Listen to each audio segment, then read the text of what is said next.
Je, frateri ni nani? Karibu.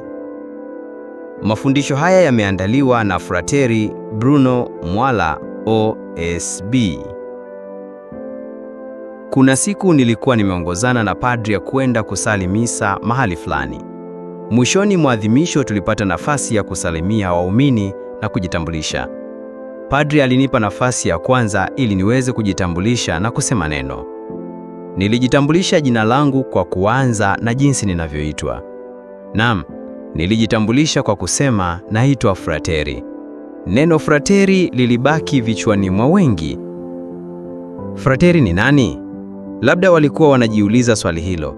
Ni kweli, walijiuliza, maana baada ya baraka ya mwisho waliniuliza swali hilo. Kimsingi, neno frateri lina asili ya Kilatini lenye maana ya ndugu. Kwa Kiingereza ndiyo huitwa brother na kwa Kijerumani Bruder. Yote kwa pamoja, frateri, brother, bruder humaanisha ndugu.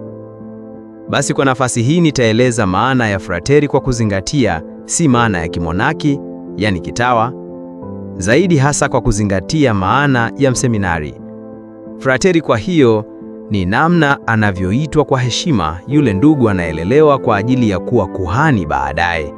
Huyu husoma zaidi falsafa na baadaye teolojia na kisha hitimisha masomo, na baada ya walezi kujiridhisha kwa vigezo vyao hufanywa kuwa shemasi na baadaye padre.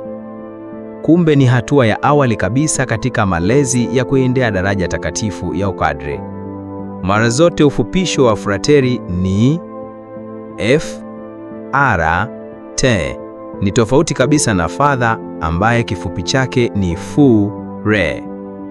Tuzingatie kuwa watawa kwa namna ya pekee wa Benediktini, hasa kwa abasia ya Hanga na Mvimwa, sio kila anayeitwa frateri anasoma au kulelewa ili awe padre.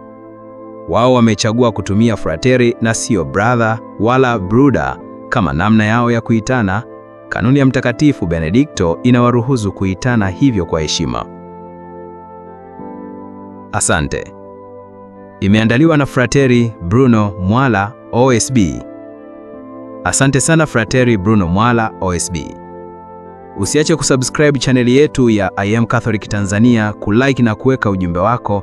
Ungetamani kujifunza nini au kupata msaada gani? Tafadhali tuandikie hapa chini kwenye komenti, na Mungu akubariki sana.